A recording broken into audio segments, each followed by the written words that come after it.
Welcome back everyone to Reveal. As always, I'm your host, Dustin Bittel, and today we'll continue our discussion about costume design with Sujay by finding out how exactly a costume design can affect the performance. It can set the mood for a show.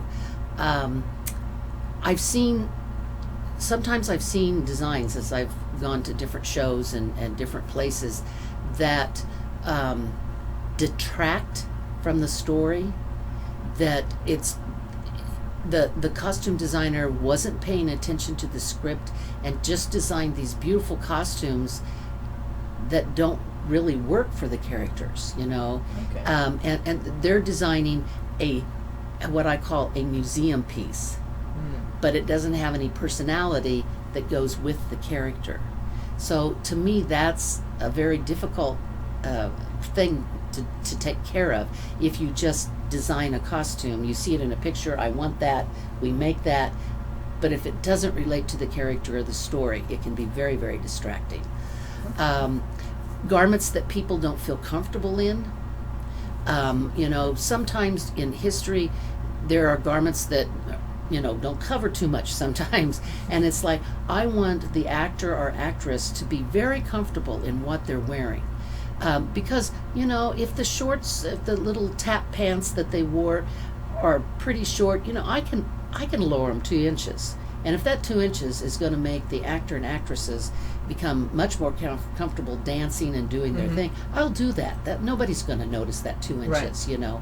But making the actors and actors comfortable in their garments and making sure that they can do what is required, because that can really affect it. If somebody's always pulling on their shirt or trying to cover themselves up, that's very distracting, and you can tell the actor's uncomfortable, and so then it makes you uncomfortable. So, and the other thing that really, I think, can ruin a show is when it's not historically correct. Okay, yeah. Because I've gone to shows and I've seen things, I'm going, why is that there? There's theatrical license, of course, we all do that. But this is like, that's blatantly not the right period, And I know the character's kind of eccentric or old, but really? She would have been born in that time period. If you want her to have older clothes, then do 10 years back or 15 years back, but don't put her in something she would have been. That time period was a baby, Right. So those kinds of things, I think, pull focus. Is wrong period, uncomfortable actors, museum pieces that don't have anything to do with the story. Anything like that can be very, very distracting. Okay. So then, how about the counterpoint with the distractions? How can the costume design really help sell the show or make you immerse you more into it? Oh yeah, I see the pictures. I use Wicked as the Broadway production of Wicked. In my theater Prish classes, we look at a lot of different aspects of it, the different aspects of design, and that is brilliantly done and exciting to watch, and it pulls you in. When you see all those people up there in those amazing colored of green for Oz, it's just like, that pulls you in. And so if the colors work very much with the time period, then it pulls you into that. It, like a couple of years ago, we did As You Like It, and it was in a black box, so there was no set. So the costumes were the entire information about the period.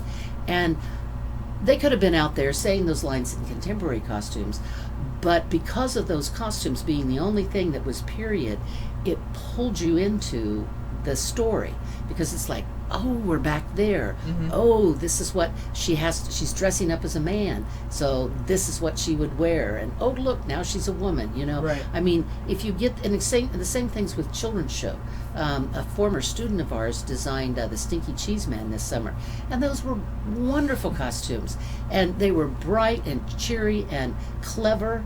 And so when one of the characters come out, you start laughing, because you're not laughing at so much the character, they haven't even said anything, and you're not laughing like, oh, that's stupid.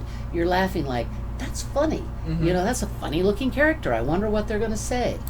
So things like that can pull the audience into it. And I think our production of Big River, just recently, that you were in, I think it pulled the audience into that time period, you know, because there wasn't a lot of scenery to get. I mean, it's a unit, Right. So there wasn't a lot to give it away. And Nancy and I worked very closely together as a scene designer and costume designer, and we talked about Benton being our inspiration as an artist. And so the colors it was very, very pretty to watch because all the colors and different things, the textures and things like that pulled you into that story.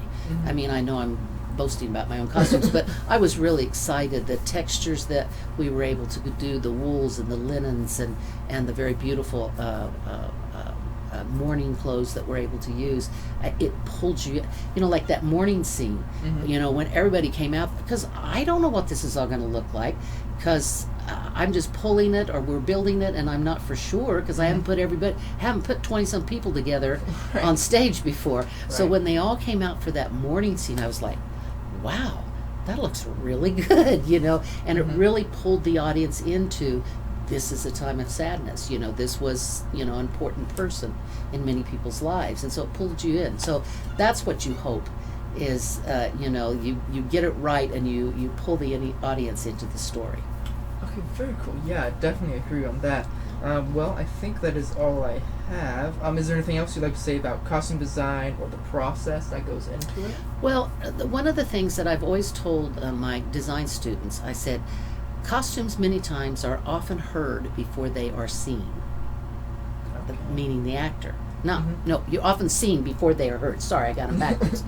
They're often seen before they are heard, the costume. And heard, I really mean the costume, because until that person speaks, you got to look at all the information that they're wearing and come up with a feeling, an attitude, you know, of who this person is. So it's really, really important, because sometimes when we do period shows and the language is in verse and it's a little harder to follow, when I did Tartuffe years ago, like everybody's on stage in the first 15 minutes or so, and then they're talking in this verse that doesn't make any sense, and so the director was he was going, well, the audience is going, and I said, it will take them a minute, but with all these people on stage, no, you won't remember who's until they later talk, but we're setting up the period, we're setting up the verse, we're setting all that up, and then the characters will develop from that. But it's important to make sure that you think of that. And also, there's two other things. And also, a lot of times, costumes are scenery. The characters never say a word. When we did Guys and Dolls, it was on the streets of New York. So what was happening? So the director came up with some kinds of characters he wanted on stage, walking down the street, and everybody knew they were there. But then, it was all costumes. They never said anything. They never said, hi, I'm a wealthy Texas man, or whatever. So I found things that stereotypical of the time period would represent that kind of person.